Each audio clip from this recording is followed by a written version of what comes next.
Hi, I'm Sonia from Birmingham. So, what have you missed the most during this pandemic? Okay, I've missed just being able to leave my home whenever I wanted, whatever time I wanted to go, pretty much wherever I wanted to go. What has lockdown learned you about society? That we're very obedient. You tell us to do something, we'll pretty much do it without much evidence. Okay? Had the government responses seemed adequate? Unbalanced, unflowing, contradicting. Okay, that's what like their responses. Who are the heroes of the lockdown, and you know some? Okay, you, me, the whole world. It's not a specific group.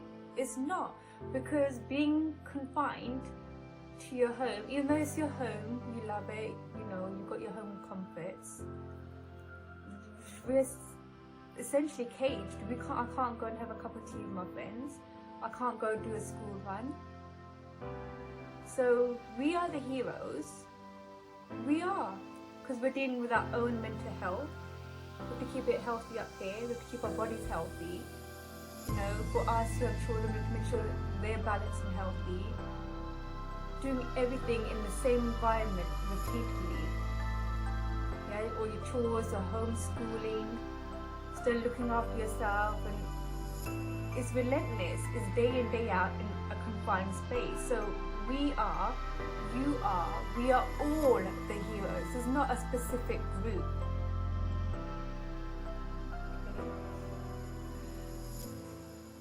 So is this going to change the world we live in? I mean, as soon as it's lifted, we're all going to be getting into our cars, polluting the earth still. Going to try and get those flights to all the countries and fly. Everyone wants to fly everywhere. I mean, when I look at the sky now and I think, wow, I just see beautiful birds and stuff like that. But soon it'll be flooded with planes again, and you know, we'll be polluting everything like we always have. So I don't know. I think it might change people individually, subconsciously, like to work on ourselves, to self-reflect, because at the end of the day, all we have is ourselves. You can't rely on anyone or anything, and you can't trust everything you read. People in power, you can't trust anyone. So you can only trust yourself, and you can only just hopefully I think society would have learned just to be at one with themselves anymore. Because when you, unless you're an essential key worker, unless you've had to figure out who you are if you're not going to that job. Who are you? Do you love yourself? I love myself. Just saying. You ain't got it. I got it. My job. Okay. Thought about how you have coped and what you did whilst being confined indoors. So I've still been auditioning and stuff because, you know, creative types and all that. But I've been working myself, self-reflecting, looking after my children, making sure they're good and that they have some sort of routine as well. Even though routine ain't like what it used to be. But yeah. And what's the first thing you're going to do when lockdown ends? School run.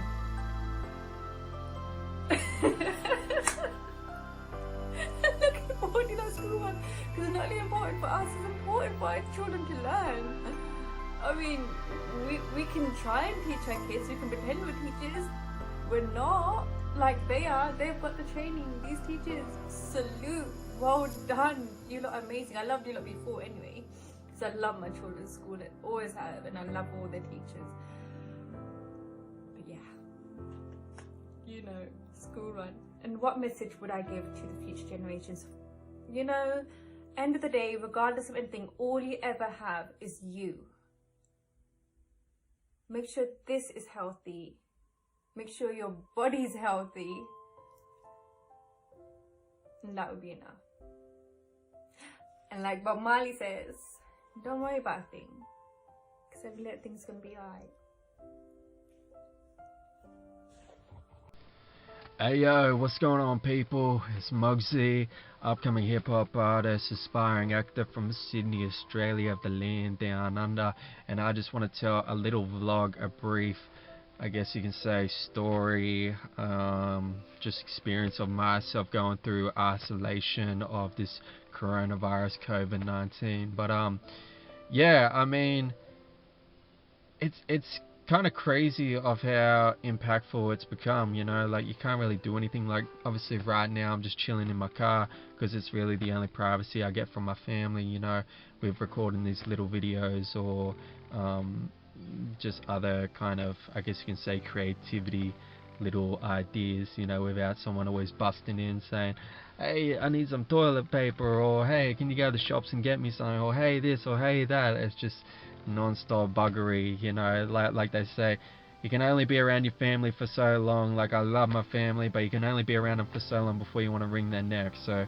that's why I'm chilling in my car. But I've been to keep myself sane, I guess you can say, three things I've been doing is, one, been working out, two, drinking a lot of damn coffee, and three, not doing live gigs because obviously everyone's closed indoors and gigs, you know, in person or on set have been cancelled, but a lot of voice acting gigs. So I mean, that's been boosting up my CV. So any creative individual watching this, if you want outlets, you know, if you feel like you're missing that, you know, that drug, that you know, that sort of inspiration, or I guess you can say drive, because when you do it for so long as a creative individual, you always want to do something, you always want to create. So I mean, if you're running out of ideas because you can't physically be on the mic or physically perform in front of a camera for a director, just do stuff, you know, like a cappella, like a camera like this, or do voice acting work, like find people who need voice actors for like little animation projects, and that will keep you, you know, going through this, you know, pandemic, you know, I guess in a sense keep you sane. So I mean, that's what I've been doing. Obviously I've written them down, like there's 3 pages here. I did about 4 or 5 yesterday, but I've just been knuckling them down and, you know, getting all different kind of characters, which is great. So that's a little bit of inspiration, and I guess you can say that's my little pandemic isolation, a day in the life of Mugzy right now, you know. So obviously I'm growing my hair out of my beard. I probably look like Tom Hanks from Castaway, but yeah, I don't know, I'm kind of digging the long hair look, you know, maybe the Thor Endgame look where he's got the beer gut, you know, maybe get a few drinks in me. But hopefully everyone's keeping their head up with this, you know, pandemic and isolation. Hopefully no one's in a padded room from going a bit loony, a bit insane. Maybe I am from growing my hair out too long, but you know, we'll give it a few months after that. But yeah, everyone keep your head up. All the best to whoever's watching this. Check out my fan page of Mugzy, Mugzy, but the worldwide viewers, that's Mugzy, and all the best, guys. Like I said, 3rd time's a charm. Keep your head up across the world. Peace. Hi, I'm Kai and I'm from Southwest England. So what I think I miss most about this pandemic is seeing my girlfriend. We've only been together 4 months and it's kind of a bummer not being able to see each other. And you know, we've been doing date nights and stuff over FaceTime, but it just like it ain't the same.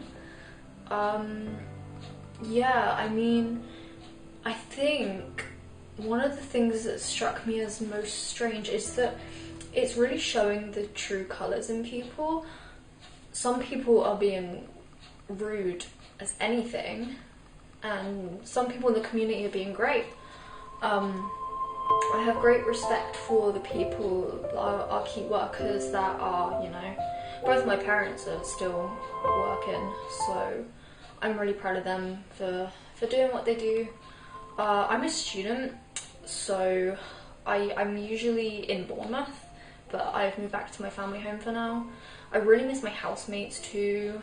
I kind of miss the freedom of being able to do what I want. As much as I love my parents, you know, sometimes it's just nice to be able to do stuff they wouldn't approve of. And, you know, the simple things like going out, going to Spoons, whatever, having really loud house parties. And I guess I don't want to complain about our government too much, even though, you know, I'm not a Tory. But I am thankful that we're not America right now. That's all I'm gonna say. And I'm glad that Boris Johnson's okay. And, you know, I don't think I could do any better. I mean, I feel bad for anyone in government right now, because, like, it really is an unprecedented situation. I don't know how anyone's, like, expected to cope with all this madness. I definitely wouldn't be able to deal with it. As far as dealing with things go, I know a lot of people are struggling, especially, I've reached out to some people, especially, I have an ex that I've talked to, and she's, living on her own, so, you know, I'm just making sure she's alright and everything, but she's far away, so there's not really much I can do to help apart from just, you know, trying to be there. But like I said before, it's just not the same talking to people online. It's just not the same. I don't know when things are going to go back to normal. I'm lucky, you know, I live with my brother and my parents, and I have my cat and my dog and 11 rats to keep me company, and I'm up to my eyeballs in work for uni. But I need to go back to making money. I really do want things to go back to normal, and I know everyone does. It's just a tough situation, but we'll get through it, and I hope anyone that's seen this is staying safe. Maybe people will be watching this in the future, so hi future people, can we try not to get another global pandemic, please? That would be really cool, because it ain't fun. This is not what I was expecting from the apocalypse. I watched a lot of movies growing up, and I was not prepared for this. I was ready for zombies, I was not ready for this. So that's all I gotta say.